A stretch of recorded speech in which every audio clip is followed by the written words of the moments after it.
ഓം ശ്രീ മഹാദേവിയെ നമഃ. നമസ്കാരം.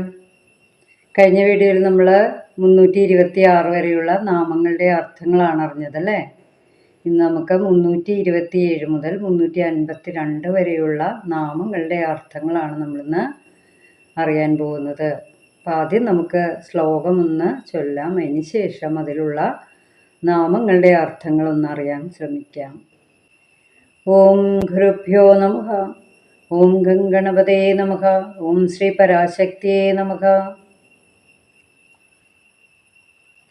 കലാവതി കലാലാഭ കാന്ത കാദംബരിപ്രിയ വരദാ വാമനയന വാരുണി മദവിഹ്വല വിശ്വാദികവേദ്യവേദ്യ വിന്ധ്യാചല നിവാസിനി വിധാത്രി വേദജനനി വിഷ്ണുമായാ വിലാസിനി ക്ഷേത്രസ്വരൂപ ക്ഷേത്രേശി ക്ഷേത്രജ്ഞപാലിനി ക്ഷയവൃദ്ധി വിനിർമുക്ത ക്ഷേത്രപാല സമർച്ചിത വിജയ വിമല വന്ദ്യ വന്ദാരൂജനവത്സല വാഗ്വാദിനി വാമകേശി വഹിനിമണ്ഡലവാസിനി. അപ്പം ഇന്ന് നമ്മൾ ഈ ശ്ലോകത്തിൻ്റെ നാമാർത്ഥത്തിലൂടെയാണ് കടന്നു പോവുക. ആദ്യത്തെ നാമം കലാവതി. കലകളുടെ ദേവിയാണ് ശ്രീ മഹാദേവി അല്ലേ. നമ്മൾ കഴിഞ്ഞ നാമത്തിലൊക്കെ പഠിച്ചു 64 കലകളുടെയും നാഥയായിട്ടുള്ളവളാണ്. അതാണ് കലാവതി എന്ന നാമം കൊണ്ട് അർത്ഥമാക്കുന്നത്. ഇനി അടുത്തത് കലാലാഭായി. മധുരഭാഷിണിയായ ദേവിയാണ് ആ നാമാർത്ഥം കൊണ്ട് സൂചിപ്പിക്കുന്നത്. ദേവി പറയുന്നതെല്ലാം കലയാണ് അല്ലെങ്കിൽ ശാസ്ത്രമാണ്.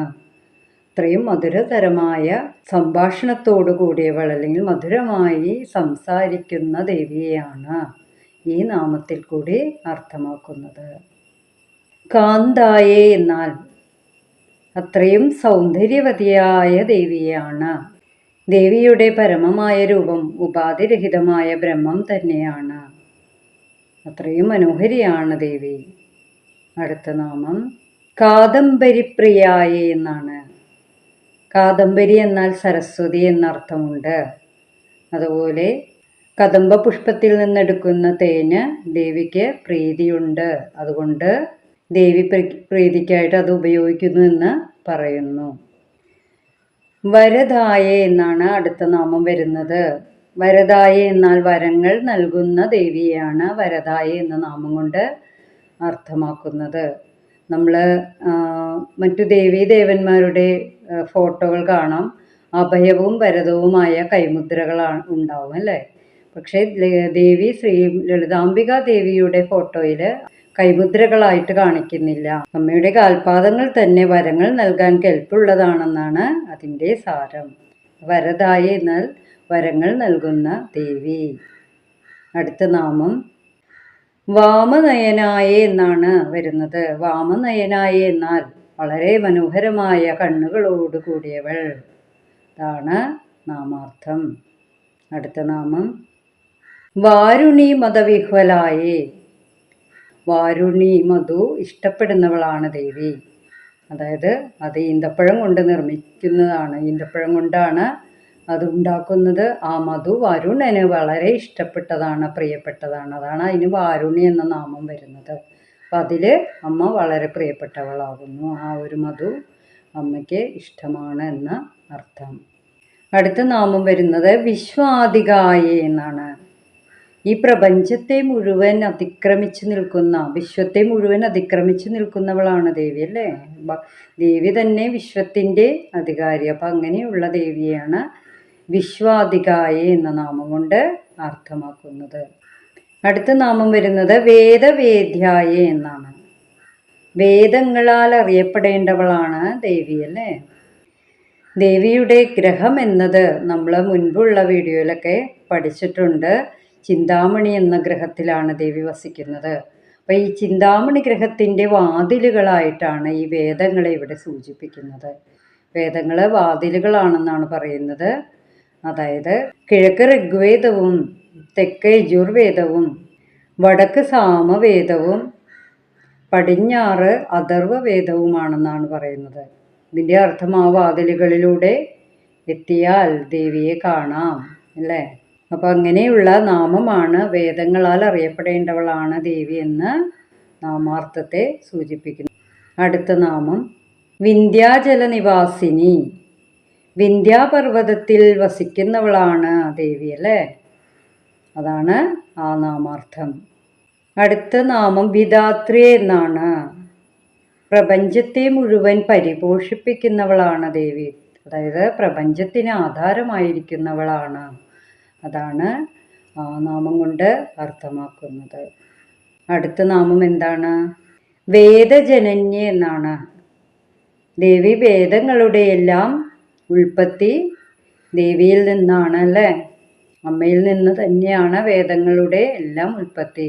അപ്പോൾ വേദങ്ങളുടെ ജനനി എന്ന വേദമാതാവെന്ന് നമുക്ക് പറയാം, അതാണ് ആ നാമം കൊണ്ട് അർത്ഥമാക്കുന്നത്. അടുത്ത നാമം വരുന്നത് വിഷ്ണുമായയെ അല്ലേ. വിഷ്ണുമായ എന്നാൽ മഹാവിഷ്ണുവിൻ്റെ മായയാകുന്നവളാണ് ദേവി, അതാണ് ആ നാമാർത്ഥം. അടുത്ത നാമം വരുന്നത് വിലാസിനി എന്നാണ്. മായയുടെ വിക്ഷേപ ശക്തിയെ വിലാസിനി എന്ന് പറയാം. ലീലാലോലയായ ദേവിയെ വിലാസിനി എന്ന് പറയാം, അതാണ് ആ നാമാർത്ഥം വരുന്നത്. അടുത്ത നാമം ക്ഷേത്രസ്വരൂപായേ. ക്ഷേത്രസ്വരൂപമായ ദേവിയെ ക്ഷേത്രസ്വരൂപായ എന്ന് പറയാം. ക്ഷേത്രം എന്നാൽ ശരീരത്തെ സൂചിപ്പിക്കുന്നു. ശരീരത്തിനകത്തെ ജീവൻ ക്ഷേത്രജ്ഞനായിട്ടും പറയാം. അപ്പോൾ അങ്ങനെയുള്ള ക്ഷേത്രമാകുന്ന ശരീരത്തെ സംരക്ഷിക്കുന്നവളാണ്, അല്ലെങ്കിൽ ആ ക്ഷേത്ര സ്വരൂപത്തോടു കൂടിയതാണ് ദേവി, മഹാദേവി, അതാണ് ആ നാമാർത്ഥം. അടുത്ത നാമം ക്ഷേത്രേശി എന്നാണ്. അതായത് ക്ഷേത്രങ്ങൾക്ക് സംരക്ഷകയായിട്ടുള്ളവളാണ് ദേവി, അത് ക്ഷേത്രത്തിൻ്റെ ചൈതന്യമായിരിക്കുന്നവൾ അല്ലേ. ക്ഷേത്രങ്ങളുടെ എല്ലാം ഈശ്വരിയായിട്ടുള്ളവളാണ് ദേവി. അടുത്ത നാമം വരുന്നത് ക്ഷേത്രജ്ഞ പാലിനി എന്നാണ്. ക്ഷേത്രത്തിനെയും ക്ഷേത്രജ്ഞനെയും സംരക്ഷിക്കുന്നവളാണ് ദേവി, അതായത് ശരീരത്തിനകത്തെ ജീവനും രക്ഷകയായിട്ടുള്ളവൾ എന്നർത്ഥം വരുന്നു, അതാണ് ക്ഷേത്രജ്ഞ പാലിനി എന്ന നാമം കൊണ്ട് അർത്ഥമാക്കുന്നത്. അടുത്ത നാമം ക്ഷയവൃദ്ധിവി നിർമുക്തായേ. നാശവും വളർച്ചയുമില്ലാത്തതായ എന്തോ അതാണ് ദേവി എന്ന് പറയുന്നു.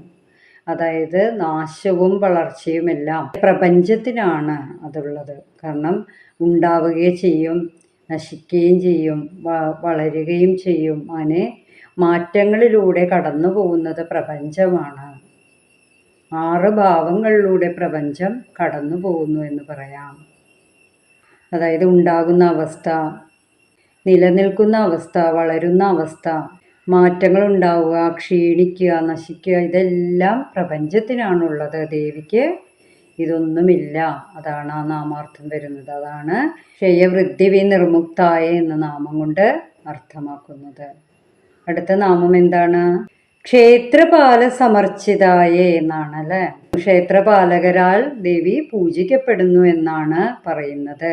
അപ്പം അതിനാൽ ഭൈരവനാൽ പൂജിക്കപ്പെടുന്നവൾ എന്നർത്ഥവും അതിൽ വരുന്നുണ്ട്, അതാണ് ആ നാമാർത്ഥം. അടുത്ത നാമം വരുന്നത് വിജയായ എന്നാണ്. സദാ വിജയിയായ ദേവിയെയാണ് ആ നാമം കൊണ്ട് അർത്ഥമാക്കുന്നത്. ബണ്ടാസുരനെ വധിച്ച ദേവിയെയും വിജയായ എന്ന് പറയുന്നുണ്ട്. അപ്പോൾ വിജയ എന്ന നാമം അതുകൊണ്ടാണ്. അടുത്ത നാമം വരുന്നത് വിമലായേ എന്നാണ്. വിമല എന്നാൽ മാലിന്യമില്ലാത്തവൾ അല്ലെങ്കിൽ അവിദ്യ ഇല്ലാത്തവൾ എന്നൊക്കെ അർത്ഥമുണ്ട്. അതുപോലെ വിശ്വകർമാവ് ദേവിക്ക് 12 ഗ്രഹങ്ങൾ പണികഴിപ്പിച്ചിട്ടുണ്ട്. അതിലൊരു ഗ്രഹത്തിൻ്റെ പേര് വിമല എന്നാണ്. അപ്പം നമ്മൾ ദേവിയെ വിമലായേ എന്ന നാമം കൊണ്ട് അങ്ങനെ വിളിക്കാറുണ്ട്. അപ്പം അടുത്ത നാമം എന്താണ്? വന്ധ്യായേ എന്നാണ്. വന്ദിക്കപ്പെടുന്നവളാണ് ദേവി അല്ലേ. സർവരാലും ആരാധിക്കപ്പെടുന്ന ദേവിയെയാണ് ആ നാമാർത്ഥം സൂചിപ്പിക്കുന്നത്. ഇനി നമുക്ക് അടുത്ത നാമം എന്താണെന്ന് നോക്കാം. വന്ദാരുജന വത്സലായേ. എന്താണ് ആ നാമത്തിൻ്റെ അർത്ഥം? ദേവിക്ക് ഭക്തന്മാരോട് അതീവ വാത്സല്യമുള്ളവളാണെന്നാണ് ആ നാമാർത്ഥം സൂചിപ്പിക്കുന്നത്. അതാണ് വന്ദാരുജന വത്സലായേ. അടുത്ത നാമം എന്താണെന്ന് നോക്കാം. വാഗ്വാദിന്യേ എന്നാണ് അടുത്ത നാമം വരുന്നത്. ദേവി വാക്കിൻ്റെ സ്വരൂപമായവളാണ് അല്ലേ. ഭക്തന്മാരുടെ നാവിൻ തുമ്പത്തുള്ള സത്യമായ ദേവിയാണ് എന്ന് സാരം. അതായത് വാക്കിൻ്റെ പരദേവതയായ ദേവി എന്ന് വാഗ്വാദിനി എന്ന നാമം കൊണ്ട് അർത്ഥമാക്കാം. ഈ വരുന്ന നാമം വാമകേശി എന്നാണ്. വാമകേശി എന്നാൽ ദേവിയുടെ തലമുടിയെക്കുറിച്ചാണ് പറയുന്നത്. മുമ്പും നമ്മൾ പല നാമങ്ങളും കേട്ടിട്ടുണ്ടല്ലേ. വളരെ മനോഹരമായ തലമുടി എന്ന അർത്ഥത്തിലാണ് വാമകേശി എന്ന നാമം പറയുന്നത്. അതുപോലെ ശിവഭഗവാന് വാമകേശ്വരൻ എന്ന നാമമുണ്ട്. അപ്പോൾ വാമകേശ്വരനായ ഭഗവാന്റെ പത്നിയായ ദേവിയെ വാമകേശ്വരി എന്നും പറയാം. അടുത്ത നാമം എന്താണ്? വഹിനിമണ്ഡലവാസിന്യേ എന്നാണ്. വഹിനിമണ്ഡലം എന്ന് പറഞ്ഞാൽ അഗ്നിമണ്ഡലമാണ് അല്ലേ. നമ്മൾ മുൻപുള്ള ഒരു വീഡിയോയിൽ സൂര്യമണ്ഡലം എന്നൊക്കെ നമ്മൾ അനാഹത ചക്രത്തിൽ, ഹൃദയത്തോട് ചേർന്നുള്ള ചക്രത്തിൽ സൂര്യമണ്ഡലമാണെന്ന് പറഞ്ഞു അല്ലേ. അതുപോലെ മൂലാധാര ചക്രത്തിൻ്റെ അധിപനായിട്ടുള്ളത് വഹിനിമണ്ഡലം എന്ന് പറഞ്ഞാൽ അഗ്നിദേവനാണ്. അപ്പം അഗ്നിദേവൻ സ്ഥിതി ചെയ്യുന്ന സ്ഥലം മൂലാധാര ചക്രമാണ്. അപ്പം അവിടെ വസിക്കുന്ന ദേവിയെ വഹിനിമണ്ഡലവാസിന്യെ എന്ന നാമം കൊണ്ട് അർത്ഥമാക്കാം. നമ്മൾ 352 വരെയുള്ള നാമാർത്ഥങ്ങളിലൂടെയാണ് കടന്നുപോയത്. ഒത്തിരി നാമങ്ങൾ ഇതിൽ നമ്മൾ കണ്ടു. നമ്മൾ സാധാരണ ജപിക്കുന്നതും അതുപോലെ കേട്ടിട്ടില്ലാത്തതും കേട്ടതുമായ ഒരുപാട് നാമരൂപങ്ങളല്ലേ. ദേവി ചിദഗ്നികുണ്ഡത്തിൽ നിന്നും ഉത്ഭവിച്ച ജ്ഞാനത്തിൻ്റെ ദേവതയാണ്. ഒരു ജ്ഞാനത്തിൻ്റെ സമ്പൂർണതയിലേക്ക് എത്തിച്ചേരാൻ ദേവി നമ്മളെയെല്ലാം അനുഗ്രഹിക്കട്ടെ എന്ന് പ്രാർത്ഥിച്ചുകൊണ്ട് ഇന്ന് നമുക്ക് ഇതിവിടെ അവസാനിപ്പിക്കാം. നല്ലൊരു ദിനം ആശംസിച്ചുകൊണ്ട് എല്ലാവർക്കും നന്ദി, നമസ്കാരം.